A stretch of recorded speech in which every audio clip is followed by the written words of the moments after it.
السلام عليكم ورحمة الله وبركاته. كم نجاح يا غيساني الحمد لله.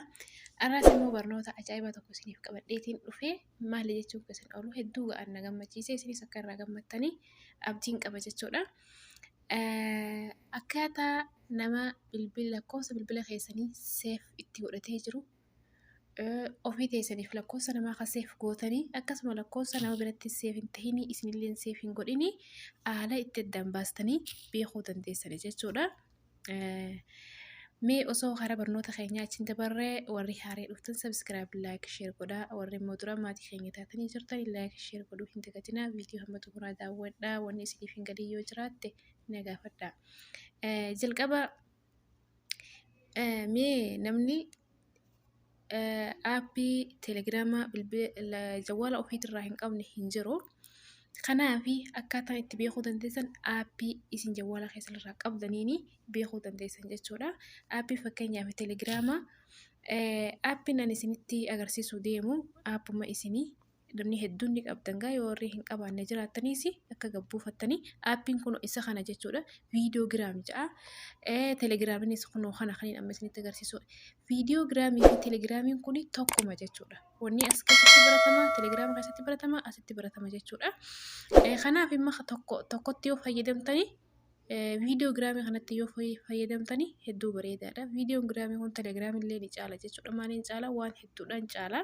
Fakkeenyaaf lakkoofsa keessanii nama lakkoofsa keessan seef godhatee wanni aappii viidiyoo giraamii kanaan beekuu dandeessan jechuudha. Kanaaf kana qofa miti waan hedduudhaani isa teelegiraama caaluu danda'a. Ammaani duraan teelegiraama fayyadamaa ture amma immoo viidiyoo giraamii kanaan fayyadama jechuudha.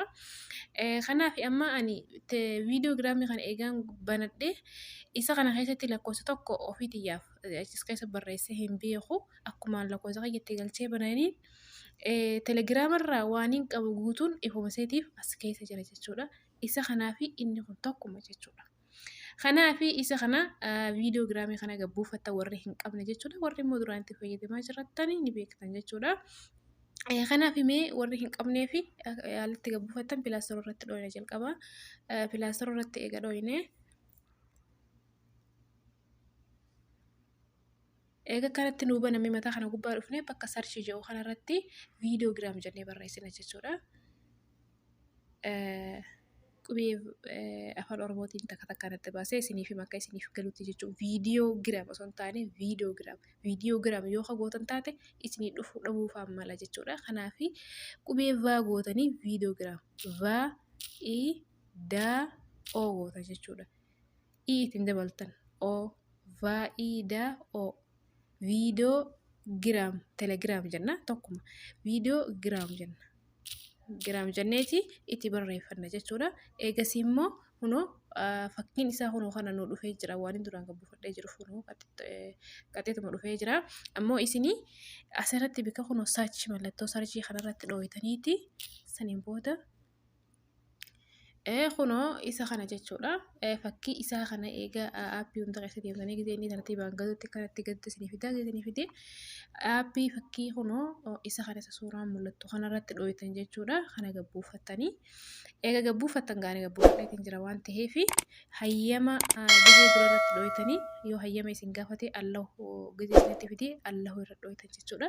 Saniin booda eega hayyama kanataniif booda isiniif banamaa isinii waanii haaree banattaniif gaa akkuma waastaappii banattan akkuma iimoo banattan akkuma teelegiraama banattan jechuudha. Maqaa keessanii fi lakkoofsa keessanii akkasuma koodii lakkoofsa bilbila keessanii irratti dhuftutti neexanii saniin booda isiniif banama jechuudha. Akkamitti banattanii tokkoffaa laast neem irratti maqaa keessan guuttanii first neem irratti maqaa abbaa keessanii guuttanii saniin booda jechuudha. Lakkoofsa keessan lakkoofsa bilbilaa keessanii itti galchitanii saniin booda koodiin eega lakkoofsa bilbilaa keessan irratti dhuftee koodii isin gaafataa koodii itti galchitanii saniin booda ofii isaatiif isiniif banama jechuudha. Eega isiniif banamee garuu teelegiraamas jawwalarraa qabaattanii qabaachuu baattanis yoo qabaachuu baattanis akkuma teelegiraamaa itti fayyadamtan jechuudha. Viidiyoo giraamii kana yoo immoo teelegiraama duraan qabaattanii jiraattanis tokkuma teelegiraamni saaseetaa waan teelegiraamaa keessa jira. Ootera barreessuu baattis ofuma isaatii fi as keessatti siif giruuppii ta'uusi lakkoofsa namaa ta'uusi asoo keessatti oofaatii as keessatti gala jechuu tokkuma jechuudha amma isaan. Kanaaf mee fakkeenyaaf irratti dhiyeetiin isin garsiisa.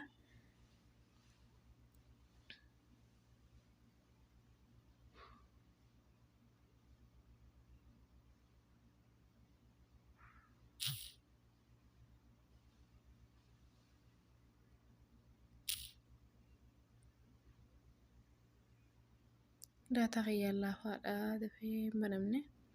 Egaa anammoo wanni akkanatti naaf banamee fi duraan lakkoofsi giruupiin kunii fi maqaan namaa kunneen duraanii telegiraama keessa jira jechuudha. Telegiraama irraa asumatti ofuma isaatii fi telegiraama inni tokko eega jenne kunoo ofuma isaatiif sheer ta'e jechuudha tokko. Kanaaf mee isinii yoo kanatti hin qabdan maqaa giruupii kan hunda yoo qabaachuu baattaniis garuu bikki viidiyoo giraam jiru kun gubbaa kanarra numa jira jechuudha. Guutuu qabbantanii saniin booda kunoo sarara sadiititu kana harka bitaatiin jira sarara sadeen viidiyoo giraamii kana duratti jiru kanarratti dhooytan jechuudha. Eegasii kunoo maqaan keessanii akkanatti isiniif baa maqaa keessan kana jalatti niiw giruupii kaja'u jira. Niiw giruupii kana jalatti immoo kontaaktis kaja'u barreeffama lammaffaa irratti argamu kanarratti dhooytan jechuudha.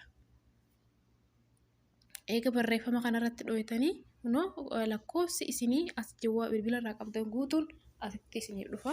Kanarraa akkamitti beekuu dandeessanii fakkeenyaaf kun waan akka fakkii mataa namaa kana ni agartanii gizee fakkiin akkanaa kun isinitti dhufe lakkoofsa kana amma isinis seef godhatanii jirtan namni isanis seef godhatee jira jechuudha. Mataa namaa fakkii mataa namaa lamaatu argama jechuudha. Kanaaf isin lachuu seef lakkoofsa godhatanii jirtanii jechuudha. Lakkoofsa kunneen ammoo kunis akkasuma atis seef gootee namni biraa sanis seef godhatee jiru jechuudha. Abbaan lakkoo maqaa kanaa seef godhatee jiru jechuudha. Akkasitti beekuu dandeessanii kabiraa immoo warra immoo akkanatti jiru kana warra atis warra fakkiin mataa namaa fuula dura hin jirre kana jechuudha. Warra atis seef hin godhin namni sanis seef hin godhin lakkoofsuma adii atis akkamatti dawwalte takka namni sun akkamatti dawwale jechuudha. Kanaaf ammaan yoo fakkeenyaaf fakkiin mataa namaa kunii lama bakka fakkiin namaa mul'attu kana jechuudha. Takka yoo amma lamaa jira lameen kun wani jiraateef anis seef godhe namni sanis seef godhe jechuudha. Yoo immoo takka taate lakkoofsa san nama san qofaatiitu seef godhee jira jechuudha. Nama san qofaan lakkoofsa kee seef godhatee ati seef godhattee hin jirtu jechuudha yoo fakkiin tuni takka taate. Kanaaf haala kanaanii beekuu dandeessan jechuudha. Kan waan iddoo namatti tolaati maaliif lakkoofsa keenya abalu kun immoo seef godhatee jira beekuun keenya waan iddoo nama gammachiisaati jechuudha. Kanaaf akka itti fayyadamtan kunoo haala kanaan baruu dandeessan jechuudha. Barnoonni irraa qabannee dhufne kanumaa hamma viidiyoo dhuftu walitti chaanatti nagaan naaf turaa isiniin jedha.